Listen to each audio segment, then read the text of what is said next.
Hi there, I'm Fiona Tinwei Lam. I'm Vancouver's 6th Poet Laureate, and I'm going to share a presentation about crafting place-based poems. So I'm just going to share the screen with you now. The presentation is for a workshop, but we can also use it for a presentation like this. And I'm coming to you from the unceded traditional territories of the Musqueam, Squamish, and Tsleil-Waututh peoples. And I'm very honored to have lived here for over 50 years and to be your Poet Laureate. Here's a land acknowledgement. So we're going to look at elements of poetry and a few place-based poems.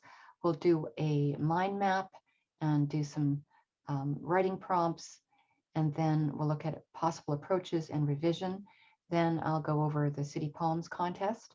You don't have to submit a poem to the contest, but the most important thing is for you to write a poem. When you start writing a poem, it's important to start with a beginner's mind, to be curious and open and be patient with oneself and not have that critic judging our every word as we try to create. So don't put yourself down, don't belittle yourself or your writing or your ideas or abilities. You want to be as open-minded, as curious, and as creative as possible without shutting yourself down. Here are 3 elements to consider when writing poetry: imagery, sound, and structure. With imagery, you try to make the images as new and fresh and as original as possible. Try to bring in specific and concrete sensory details of touch, sound, smell, taste, and sight. Include metaphors to compare one thing with another thing and similes so that you're communicating to your reader or listener what exactly you mean when you describe something as beautiful. What does beautiful mean to you in a specific, concrete sense? Can you describe it through touch, sound, smell, taste, and sight? Choose good words, the best words possible. Strong verbs in particular really create images in one's head. So for example, you can say, she walked across the street, but if you said she lurched across the street, she shuffled across the street, he crawled across the street, he stumbled across the street, they skipped across the street, they scampered across the street. All those different words are more powerful and create images in the heads of our readers and listeners. And using those vivid, unusual words can make something that's a very ordinary description into something quite extraordinary. And to flex your poetic muscles right now, why don't we try to create some metaphors and similes about the moon? So here's an example of a comparison that's a metaphor. The moon is a silver coin. The moon is a cup of milk. The moon is a stone in the sky. Now we know for sure that the moon is actually not a cup of milk. We know the moon is not a silver coin, but it's a comparison that creates an image in your head of what the moon is like. A simile is a comparison that uses like or as. So if I said the moon is like a silver coin, or the moon is like a cup of milk, or the moon is like a stone, that's a simile because I'm using the word like. I can also use as. The moon shines as brightly as a spotlight. The moon is as beautiful as a flower. Those are similes because I'm using like or as. If I just said the moon is a flower, that's very direct. Not using like or as, that's a metaphor. But metaphors and similes are pretty close. It's just a few extra words. The other element to consider in writing poems is the sound. And there'll be patterns of sound where there's alliteration, repetition of the beginning sounds of words. If I said, Dandelion, dahlias, and daisies. That would be repeating the D sound, the beginning consonant of the words, and that's alliteration. Assonance is when you repeat the vowel sound in the middle of a word. So fun, fudge. So that's using alliteration, the same F sound, but also the same sound in the middle. Rhyme and half rhyme. Rhyme, full rhyme, we know the cat sat on the hat. Obviously, that's a full rhyme.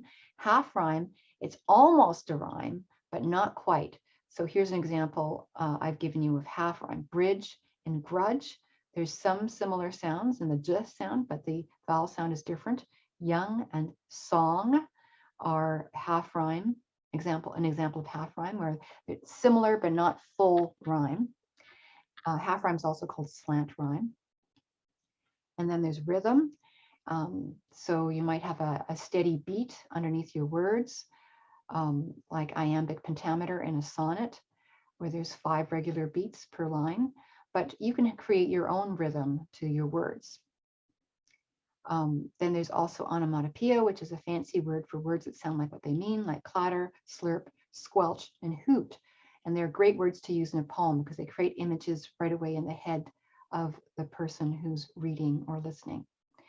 The other aspect of sound is, of course, the speed, pace, and flow of your piece, which is related to the structure of your piece as well. And talking about structure, you can use a poetic form that already exists, like a sonnet or a haiku, or you can create a form from things around you, like a recipe or a questionnaire or a government document, and create a poem using that kind of format, which is kind of fun to do. The other important aspect of structure is the use of white space. How much white space or silence or breath you want to use to frame your words or your lines. Do you want a lot of silence and time to be taken in between every line? And do you want to group your words and lines and images in a certain way with white space? You might have a refrain or a repeating phrase or line, like a chorus in a song, which is the spine of your poem. I have a quote here by Samuel Taylor Coleridge about poems being the best words in the best order. And that means looking at the best order is how you arrange your syntax, how you group your words. Do you have your adjectives in the beginning or the middle or the end of your sentence? Are you going to put certain clauses and phrases at the beginning or the end or the middle? Just arranging the words in your lines. Punctuation is very important in poetry, where you put your commas and periods, or if you don't use punctuation at all, then are you going to use white space or capitalization to help people know when to pause, to slow down, and so forth?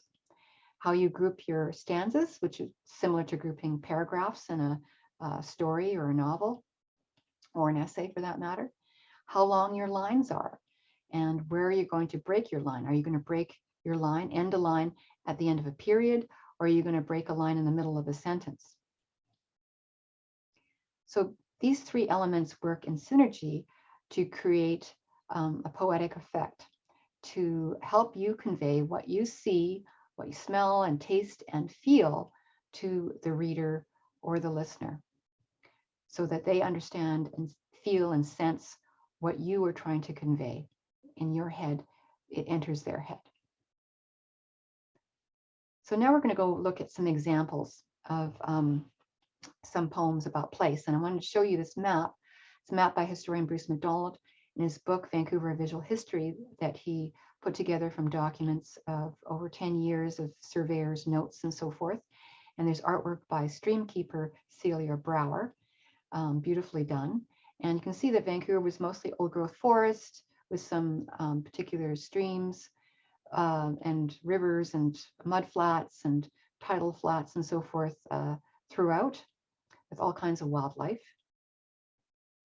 Here's a map of Vancouver with the streams that have been covered up. Most of them are gone now, underground, or they've been lost. And you can see that there were a lot of streams. And I was looking at this map that made me wonder about Connaught Park, which I pass by frequently in my neighborhood. It's near Kitsilano Community Center, and it's a field for soccer and rugby and cricket and a dog park and everything, but it wasn't originally a big green field like this. It was something else. It was a creek with a stream and a marsh. So I wrote this poem inspired by that map of old streams, and I took a quote to use as an epigraph. Epigraphs are great to insert some factual knowledge, historical knowledge about a particular poem that you're writing about. And here I looked up Vancouver Heritage Foundation's Heritage Site Finder to find this information. In 1912, it was referred to as a duck-filled marsh with a creek flowing through it. And in 1921, parts of it were being used by locals for a market garden. So you can see that I use a lot of alliteration and half rhyme and assonance throughout this poem, as well as images and metaphors. Forgotten one, you remember what you were. Mossy banks, fringes of fern, rivulets, riffles, cool passage for salmon. On a map of old streams spilling out to the strait, you're one of hundreds of capillaries threading through earth muscled with rock, lavished with forest. Then the city donned concrete masks, civilized grids. Smothered into park, you were culverted, diverted, yoked, locked into pipes while we romped above. But you refused to be choked under clear-cut, brush-cut tracks. Playing fields soak back into marsh. Bog permeates playground. One by one, oaks topple in sodden soil, upended roots like tangled claws. Submerged roads around you, ripple in wind. Water above seeks water below. Deep underground, you gurgle, chortle, ready to rise. So you can see I've used alliteration, fringes, and fern, the F sound, rivulets and riffles, the R sound is repeated. I've used a metaphor of the lost streams being like capillaries. Obviously, they aren't capillaries, but I used a body part as an idea, as a metaphor here. And I also use strong verbs, culverted, diverted, yoked, and locked, and romped. And let's see, with some other examples of gurgle and chortle. I personified the streams as if they were people that were able to laugh, and use repetition, water, water. And here's an example of assonance of ripple in wind. So you got the, and there's eh sound in ripple, and eh in, and then eh in wind. And here's an example of half rhyme as well. In and wind don't exactly rhyme, but they're very close to rhyming. And brush cut, there's an example of assonance there.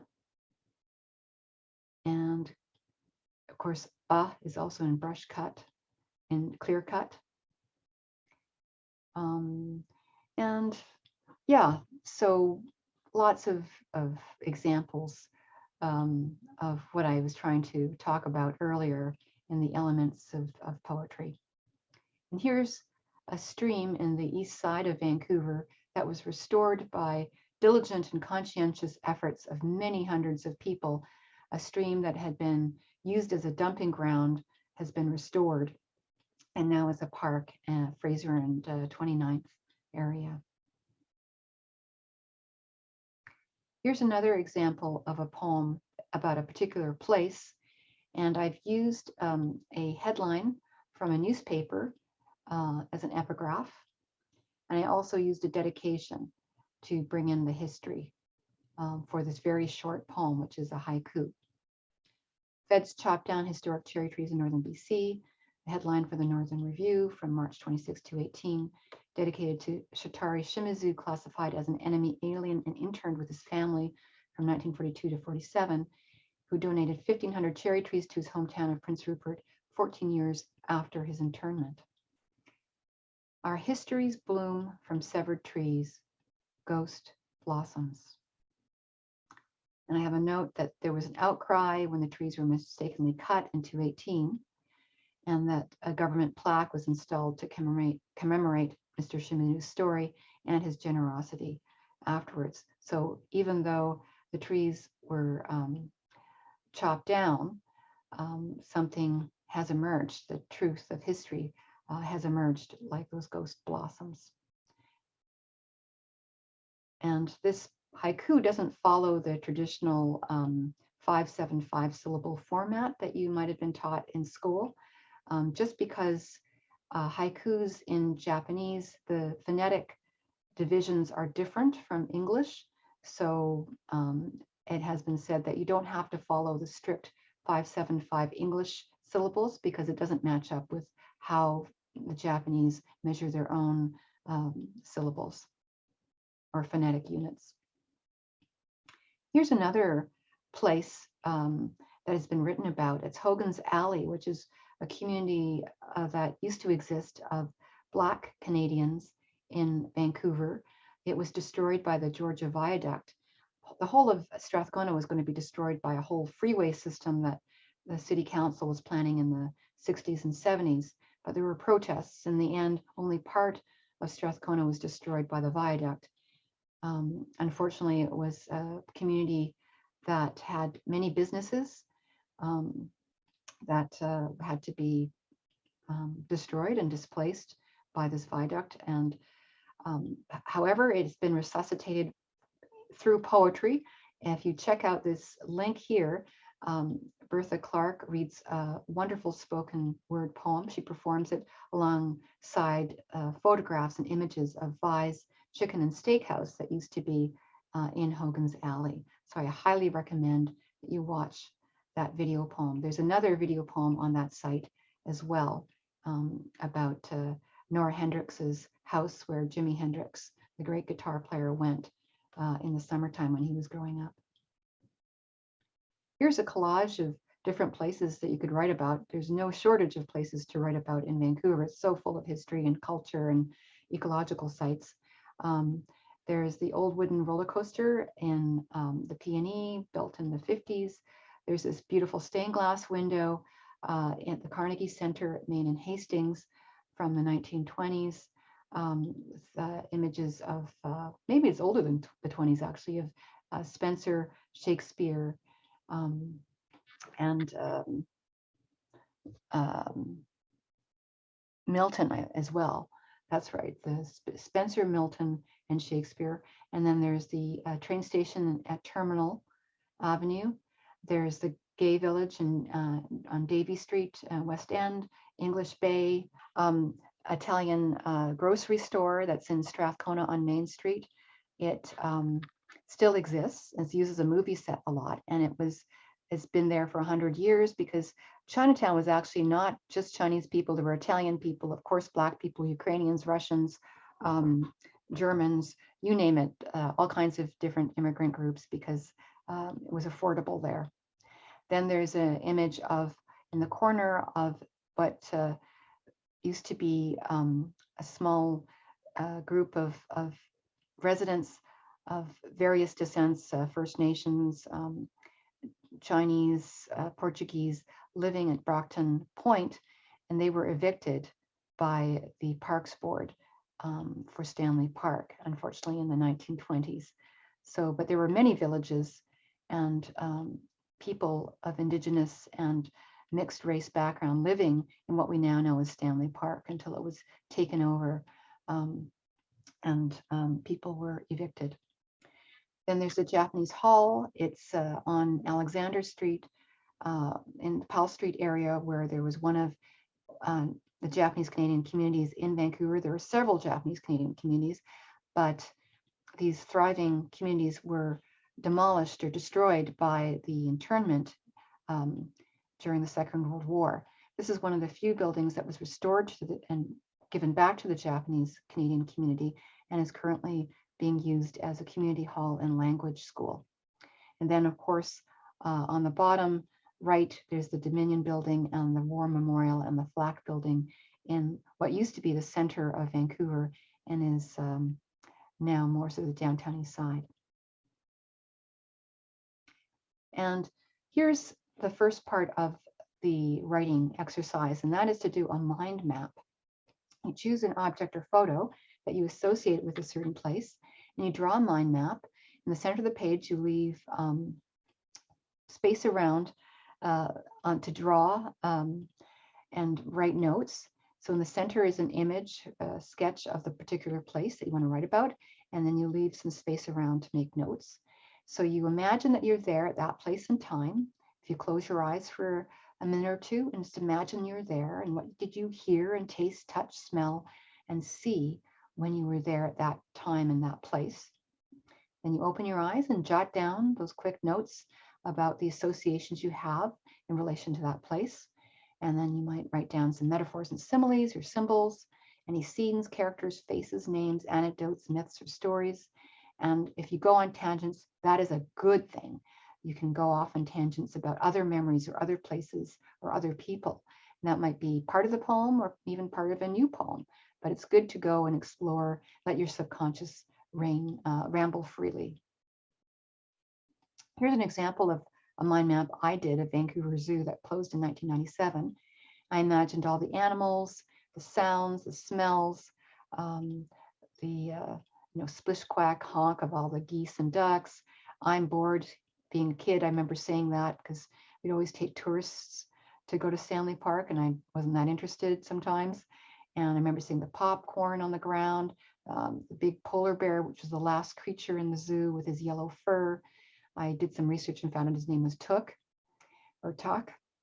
I remember the sounds of the monkeys jumping and leaping, the penguins, they're diving, and the smell of fish, the fishy smells. And I had some thinking about how the place is now, the absence of the animals, like the echoes of a circus, and wondering about how the animals felt and how they felt when they were relocated, and that kind of thing. So here's an example of a very quick mind map. Yours might be more elaborate. After you've done your mind map, if you take 5, 10, 15, 20 minutes or longer, you can use some writing prompts to generate a poem or prose piece. And you can do it it's good to time yourself to get rid of the inner critic. So you could do it for 5 minutes, 10 minutes, 15 minutes, half an hour, as long as you feel that you have time to write. Here are some prompts if you don't know where to start. It was here that, I don't remember, I'll never forget, why did, or what if. You can also start with a line of dialogue from your mind map, or an exclamation or question that was said at that time or place. Or what's wonderful is a gesture or a movement. Say it's a movement of a monkey jumping for my zoo one, from one limb to another, or the sight of the belugas turning around in their big pool. So you can use gesture as the start of your piece if you want. And you can use different points of view. You don't have to use I. You could use she, he, they, we, or you, first person, second person, third person.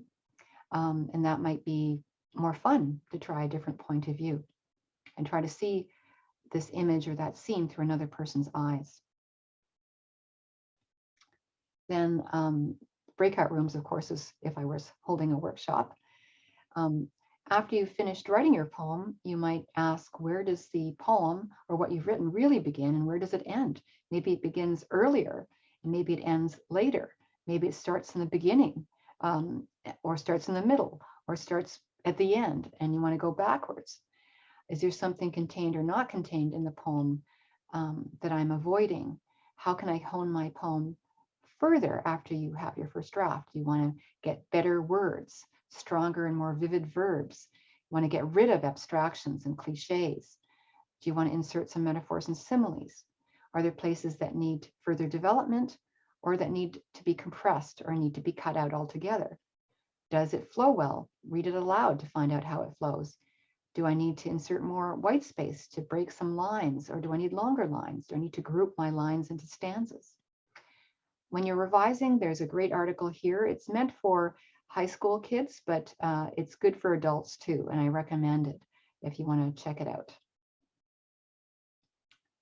And here are some other approaches to writing place-based poems or stories. Ask a grandfather, grandmother, an elder to point out a favorite place on the map and to describe to you a certain event that happened there. And what did they smell, taste, touch, hear? What did they see? And turn that interview into a poem or story. Compare a place in the past to the place it is now. Research and write a poem about the history of your own neighborhood or community or home, a favorite restaurant or a playground or garden, using an actual scene from your memory or someone else's. It helps if you have a personal connection or know someone has a personal connection to really bring someplace alive through words. You can address a person, place, or thing, or have that person or place address you in a speech or a story, a letter or a conversation as part of your poem. You can use, like I did, use headlines from a magazine or a newspaper or an old postcard. Can be a writing prompt as well. And there are more examples and resources on the Places That Matter website or the Heritage Site Finder through the Vancouver Heritage Foundation, as well as examples of place poems on my City Poems Possible Resource list, and the link is provided below. And I'm going to tell you more about the contest now, the Poet Laureate City Poems Contest. There are 3 categories: youth under grade 12, as well as grade 12, emerging poets who have not published a book, and then established poets who've already published 1 or more books, and that means full books. So if you've published a chapbook, you're an emerging poet. That's not considered a full-length book. If you have published a full-length book in whatever genre, then you're an established poet.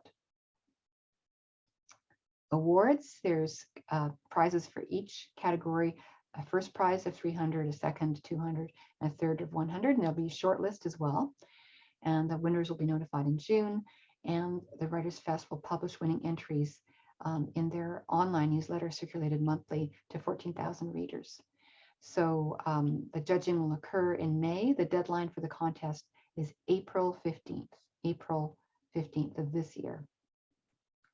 The poems must be original and unpublished, not submitted elsewhere for publication. They must relate to a significant historical, cultural, ecological site within the area presently known as the City of Vancouver or the UBC Endowment Lands, and try to provide a greater understanding of the origins or multi-layered history of the place we now know as Vancouver. So poems that are about Richmond or North Van or West Van, Abbotsford or Surrey, anywhere outside of Vancouver aren't eligible. You can still write the poem, but they won't be eligible for the contest. The word limit is 400 words per poem, but less is fine. And if it's a spoken word poem or a visual poem, up to 3 minutes is good. And there's a limit of 2 poems per poet with a separate submission for each poem. And submissions will be received up and to and including April 15th. And no revisions or changes or substitutions may be made to an entry once you've submitted it. So carefully check your entry before you submit it to the contest. And here's the link to the contest. It's on the VPL's Poet Laureate page, and you can also find it on my website, and the links are up there. So that is the presentation, and I'm hoping that you will write a poem or 2 and that you will submit it to the contest. And if you don't submit to the contest, that's okay. There are other places you can submit your poems to. There are lots of literary magazines. I've listed some resources on my website, fionalam.net, of magazines that you can submit to. And you can also email me with your questions at vancouverpoetlaureate6@gmail.com, and I will answer your questions as best as I can. Anyways, thank you for joining me and watching this presentation. Good luck.